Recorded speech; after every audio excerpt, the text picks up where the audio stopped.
My hope this afternoon is to be useful to this group, and I have two goals. One is to honor the memory of John Gardner and his wisdom, and the second is to celebrate social innovation and encore careers and all of you. Philip, earlier today, talked about the PowerPoint and the voice in his head. Let's talk about little voices. Do you ever hear a little voice that's a little more substantive that says something like, am I in the right job? Am I leading my life in a meaningful way? Am I on the trajectory that I want to be on?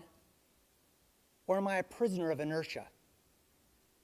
That's a tough little voice. My story, I'll start quickly. Late 1990s, I was running this company called Bain & Company, and I started hearing this voice.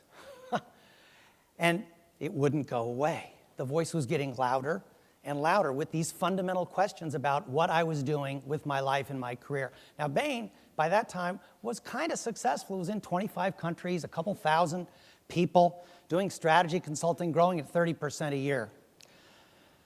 The experience had not always been that pleasurable. My partners and I had led a management buyout of Bain & Company in 1991. We bought the company for $1, which sounds like a bargain, but there was a lot of debt. In fact, a very prestigious investment bank at the time said, don't waste your time. Do not waste your time. This is not a doable, it's not a doable turnaround. And probably it wasn't, but like many of us, you got to do what you got to do, and that was a case where we took it on. I moved my very young family from the Bay Area, I'm fifth generation San Franciscan, to Boston. I don't know what the Boston deal is, but back to Boston. And I was on the road 150 nights a year. And finally, by the mid-90s, things were on track. Now, I don't think this was because of me. I think this was probably in spite of me. But by and large, the company was succeeding. And I was sitting there as chief executive with this little voice. Now, like many of us, I was immersed in this up and to the right world. An up and to the right world where more is always better. More money, more prestige, more power. I had a fellow tell me once, I asked him, how are you doing? He said, you realize I have 10,000 people reporting to me? I thought, whoa, what a tough email he must have. That's an up and to the right world where more is better. That, in fact, wasn't where I came from. My dad was a factory worker. He worked in Berkeley, the old Colgate Palmolive plant there. He spent 35 years making toothpaste. Last thing he was focused on was status or money. And you know, looking back on it and thinking about these remarks, I am sure there were times when I made more money in a few weeks than he made in a year. And he could care less about that. In fact, he told me, I'll never forget it, and this is, I think these are the words he said, it is certain the value that I took away. It's not what you have that matters. It's who you are. It's who you are. And who you are depends not on what you say, but on what you do. It's what you do. Now, my career at Bain started kind of modestly. I graduated from UC Davis, and I got a job as a bus driver. That's the best I could do. And you know, there's nothing wrong about being a bus driver. Let me tell you, it's really predictable. And the people are nice, by and large. I knew when I was getting off work. There's a bunch of positive things. But along the way as a bus driver, a few months in, I met a fellow who was a graduate, a colleague of mine. His dad worked at Bechtel, this big international engineering construction company.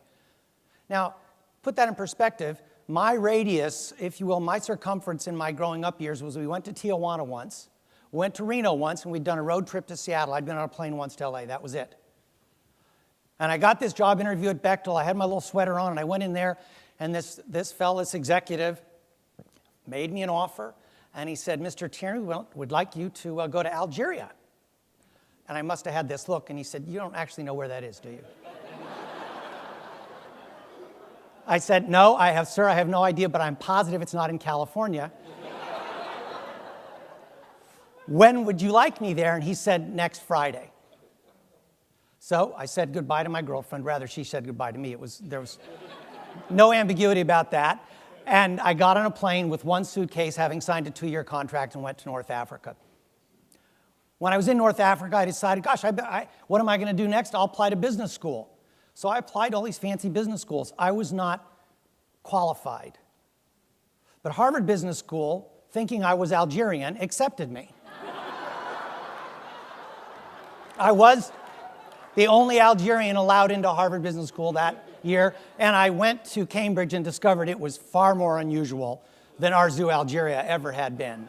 There were no blue-collar folks that I could find, and now I'm at business school and I joined this little firm, Bain & Company, with 80 or 100 people thinking this is a finishing class for me. I had a green suit, I didn't know how to tie a tie, and I'll work there for a year or two and learn some things that probably I couldn't have learned in school, and then I'll go back to building stuff in construction, which I kind of liked. But I got carried along. I loved Bain & Company. I was promoted to partner at 26, and by 29 I was running our San Francisco office, and by 38 I was chief executive. And all of this stuff was great, and I was just going gangbusters. But you know what? By the late 90s, that voice was asking me, what are you doing with your life? Are you really living the values that you grew up with? Is your life's trail taking you where you want to go? And I had an idea.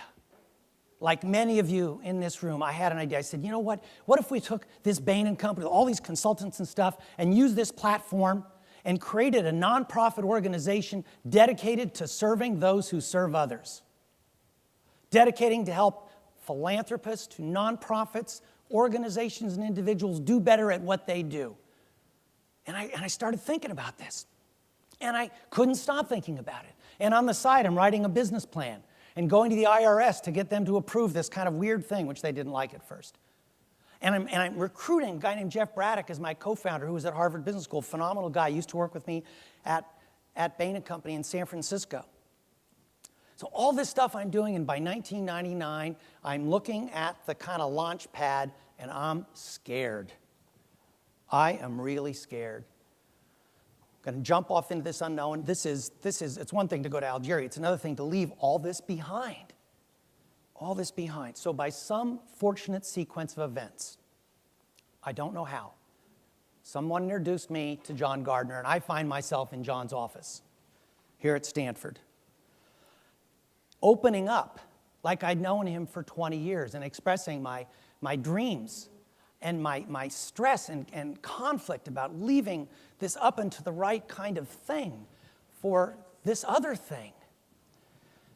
I don't have my notes from my meeting with John that day, but John left behind lots of words.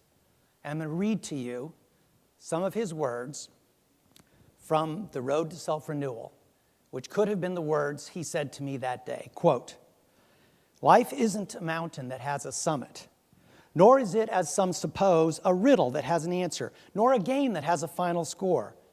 Life is an endless unfolding, if we wish it to be, an endless process of self-discovery, an endless and unpredictable dialogue between our own potentialities and the life situations in which we find ourselves. By potentialities, I mean not just success as the world measures success, but the full range of one's capabilities for learning, sensing, wondering, understanding, loving, and aspiring. Perhaps you imagine that by age 45 or even 55, you have explored those potentialities to the fullest. Don't kid yourself, Tom Tierney. There's something I know about you that you may or may not know about yourself. You have within you more resources of energy than have ever been tapped, more talent that has ever been exploited, more strength that has ever been tested, more to give than you have ever given.